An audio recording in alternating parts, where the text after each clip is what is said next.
If we left the European Union, it would be a one-way ticket, not a return. So we will have time for a proper, reasoned debate. And at the end of that debate, you, the British people, will decide. And I say to our European partners, frustrated as some of them no doubt are by Britain's attitude, work with us on this. Consider the extraordinary steps which the Eurozone members are taking to keep the euro together, steps which a year ago would have seemed impossible.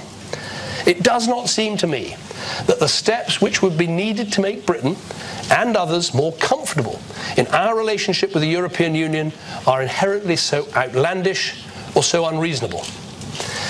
And just as I believe that Britain should want to remain in the EU, so the European Union should want us to stay.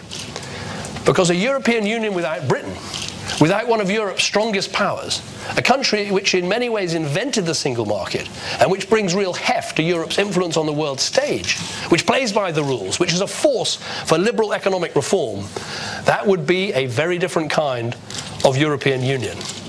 And it is hard to argue that the EU would not be greatly diminished by Britain's departure.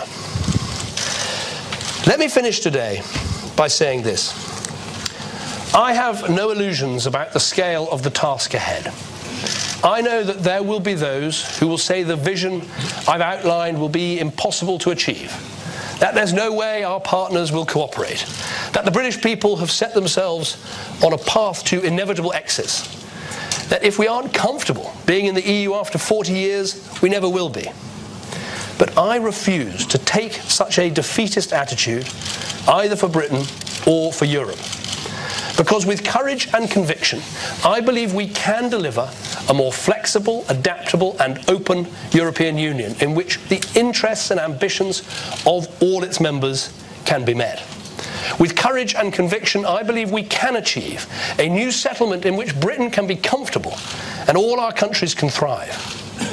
And when that referendum comes, let me say now that if we can negotiate such an arrangement, I will campaign for it with all my heart and all my soul. Because I believe something very deeply, that Britain's national interest is best served in a flexible, adaptable and open European Union. And that such a European Union is best with Britain in it. Now, over the coming weeks, months and years, I will not rest until this debate is won. For the future of my country, for the success of the European Union, and for the prosperity of peoples and for generations to come. Thank you very much indeed.